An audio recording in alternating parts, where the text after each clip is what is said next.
Assalamualaikum warahmatullahi wabarakatuh. Halo anak-anak, kita berjumpa lagi dalam pembelajaran tema 7 kepemimpinan, subtema 1 pembelajaran 3. Bagaimana kabarnya anak-anak pada hari ini? Semoga kalian sehat semua ya. Baik anak-anak, sebelum kita belajar, kita berdoa dulu. Berdoa mulai. Berdoa selesai, oke? Yuk kita mulai. Anak-anak, pemimpin yang baik akan memperhatikan kepentingan seluruh anggota yang dipimpinnya. Pemimpin yang baik juga akan selalu mengajak anggotanya berbuat baik. Yuk kita baca Pak Abdi. Ya, judulnya Pak Abdi. Pemimpin yang baik adalah orang yang mau terus belajar dari siapa saja. Sebagai ketua RT yang dicintai warganya, Ibu Erika banyak belajar dari Pak Abdi. Beliau seorang lurah Kampung Palapa yang letaknya bersebelahan dengan Kampung Sehat Melati. Seperti banyak orang lainnya, Ibu Erika terinspirasi atas keberhasilan Pak Abdi menggalang warga untuk menjaga kehidupan beragama dan kerukunan beragama. Seperti yang dirasakan oleh Ibu Erika hari ini ketika menghadiri undangan peringatan Hari Kemerdekaan di Kampung Palapa. Ibu Erika mendengarkan pidato Pak Abdi. Warga Kampung Palapa sudah lebih dari 68 tahun negara kita berdiri mandiri. Merdeka dari penjajah, setiap tahun kita berkumpul merayakannya. Bukan tanpa tujuan, aneka lomba dan kegiatan makan bersama adalah bentuk syukur kita atas kebebasan untuk hidup berkarya dan ungkapan terima kasih kita atas jasa para pahlawan yang berjuang untuk kemerdekaan ini. Wargaku tercinta, satu hal penting yang tak akan bosan saya sampaikan adalah agar kita selalu menjaga perilaku kita sesuai tuntunan agama. Aneka kegiatan yang kita lakukan dalam memperingati kemerdekaan ini harus selalu kita dasari dengan rasa syukur. Ya, rasa syukur kita atas anugerah Tuhan. Dengan izin Tuhan Yang Maha Esa, para pahlawan berjuang merebut dan mempertahankan kemerdekaan negara kita.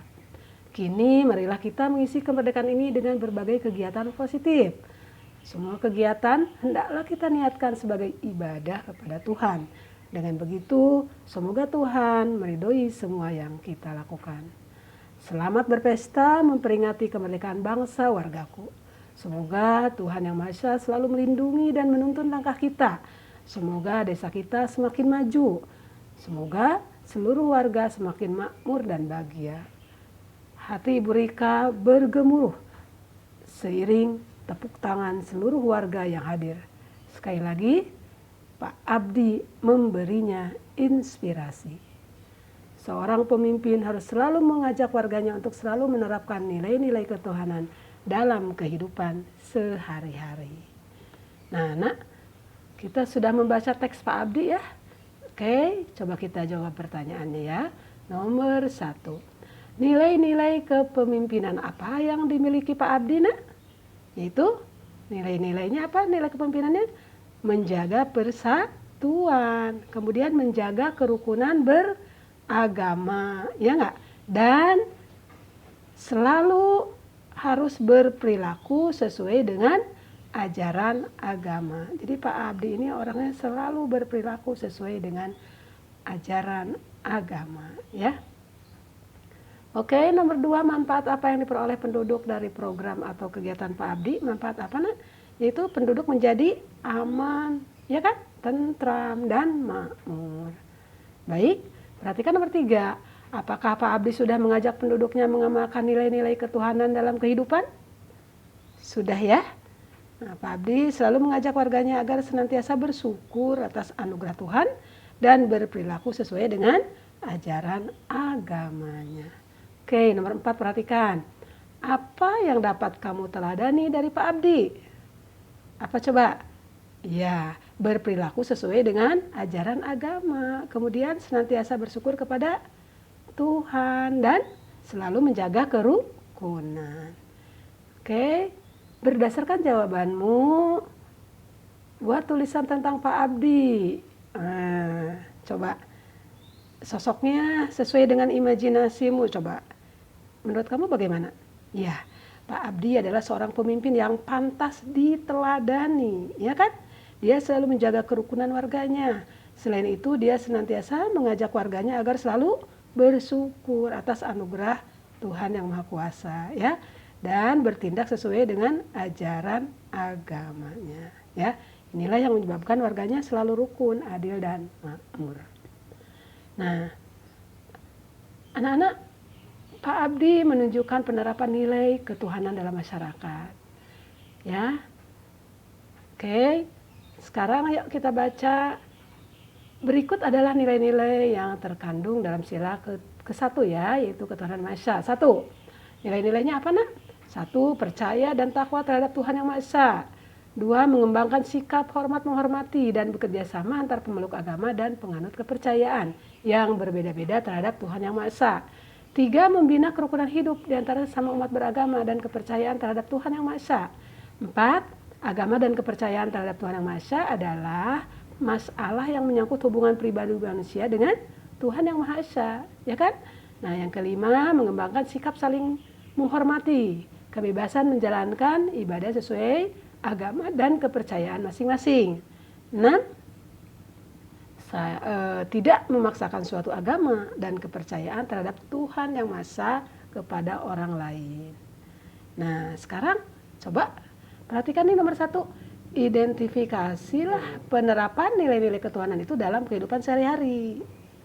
Nah, coba bagaimana jawabannya? Dalam kehidupan sehari-hari, nilai-nilai ketuhanan yang sudah dijalankan apa? Nah, misalnya beribadah sesuai dengan agama saya, ya kan? Dengan agama kita apa? Kemudian selalu menghormati pemeluk agama lain, ya kan? Kemudian apa? Berteman dengan semua pemeluk agama lain, ya enggak? Nah, coba perhatikan nomor 2-nya. Tuliskan pendapatmu mengenai pelaksanaan kehidupan beragama di lingkungan sekitarmu. Bagaimana pelaksanaan kehidupan beragama di lingkungan kalian, Nak? Apakah sudah berjalan baik?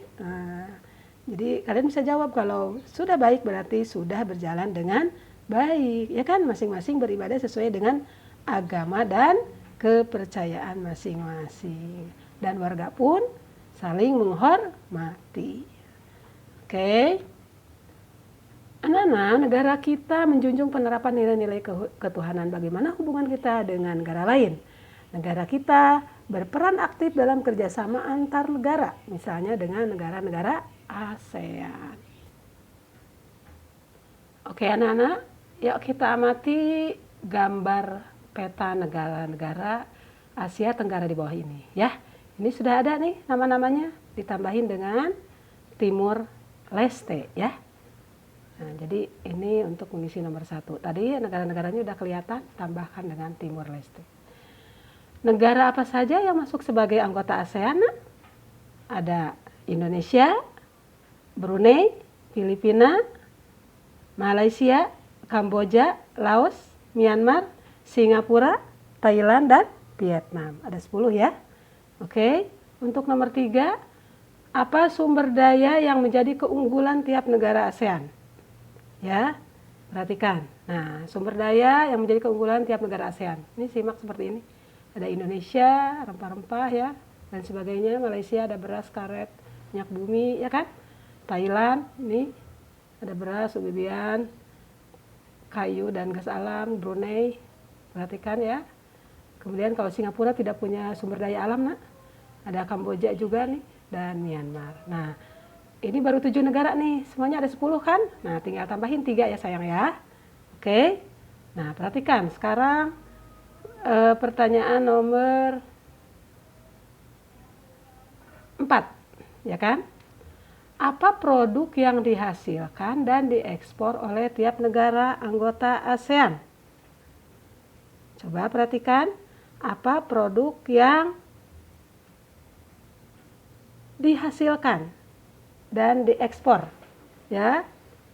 Kira-kira apa, Nak? Produknya? Coba perhatikan. Indonesia. Nah, produk yang dihasilkannya apa? Ya kan? Indonesia. Nah, terus kemudian ke negara mana produk tersebut diekspor? Produk yang dihasilkan dan diekspor, ya kan? Untuk Indonesia. Indonesia, barang yang diekspornya apa sih? Minyak bumi, karet, dan teh, ya kan? Kemudian Singapura, barang yang diekspornya apa? Barang yang diekspornya dari Singapura ada tekstil, bahan bakar dan elektro, ya kan?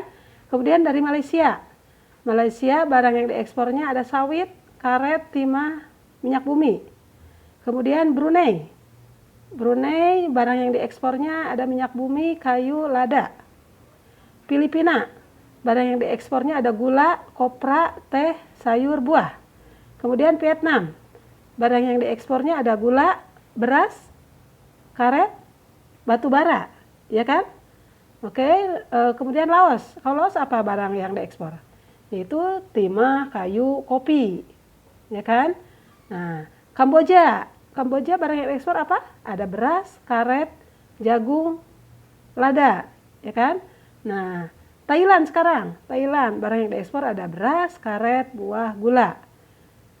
Dan terakhir Myanmar nih. Myanmar apa sih barang yang diekspor? Yaitu beras, kayu, teh, ya. Nah, sekarang perhatikan nomor 5. Apa produk yang diimpor? Ya, produk yang diimpor tiap negara ASEAN. Nah, produk yang diimpor Indonesia, barang yang diimpornya apa? Ada gandum, beras, gula, mesin. Kemudian kalau Singapura apa? Yang diimpor, barang yang diimpornya ada karet, timah, kayu, minyak bumi.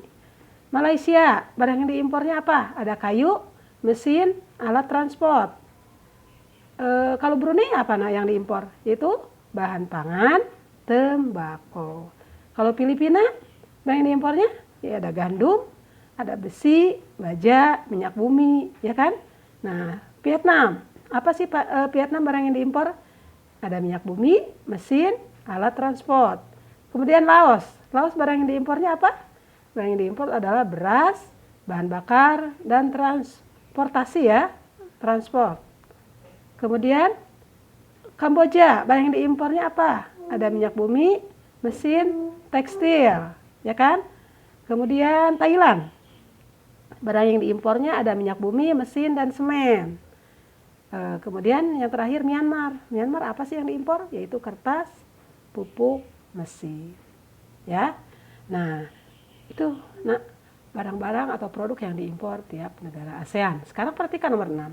Apa peran Indonesia dalam bidang ekonomi ASEAN? Apa peran Indonesia, Nak? Yaitu mendukung terbentuknya masyarakat ekonomi ASEAN atau MEA. Kemudian yang kedua apa? Yaitu ikut serta berperan dalam lumbung padi ASEAN. Ya. Kemudian yang ketiga ikut serta dalam melakukan kerjasama di sektor industri.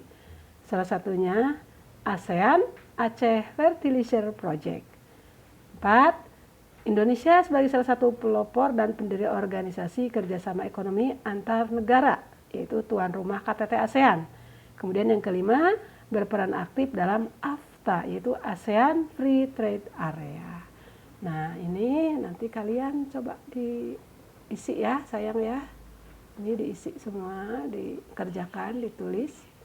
Nah, jawabannya tadi sudah Ibu bimbing ya. Kalian nanti kerjakan. Oke, Nak. Perhatikan selanjutnya. Berikutnya adalah anak-anak pada pembelajaran 1 dan 2 kamu telah membaca teks pidato pada bacaan Pak Abdi. Di awal pembelajaran ini juga terdapat teks pidato. Keseluruhan teks pidato itu memuat hal-hal pokok yang sama. Teks pidato harus memuat hal-hal pokok berikut. 1, ada salam pembuka, itu berisi kalimat sapaan. Bisa selamat pagi, selamat siang, selamat malam, dan lain-lain. Kemudian yang kedua, pendahuluan. Itu memaparkan topik permasalahan yang akan dibahas. Kemudian yang ketiga ada inti, yaitu berisi pembahasan topik secara lengkap. Kalimat ajakan atau bujukan digunakan untuk mengajak pendengar melakukan kegiatan yang diharapkan. Kemudian ada penutup, ya, yaitu penyampaian rangkuman atau intisari topik yang telah disampaikan. Dan yang kelima ada salam penutup, yaitu berisi kalimat salam penutup seperti terima kasih. Nah, anak-anak coba identifikasi unsur-unsur pokok pada pidato dalam bacaan Pak Abdi.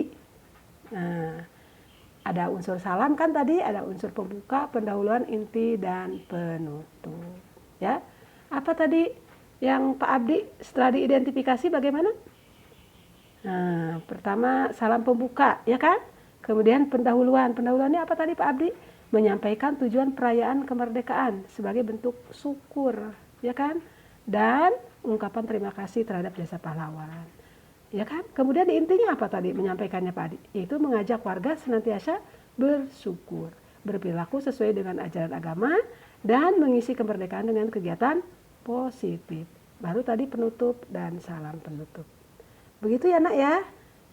Untuk pembelajaran hari ini sudah kalian tadi sudah tahu tugas yang harus dikerjakan yang sudah Ibu beri tanda merah.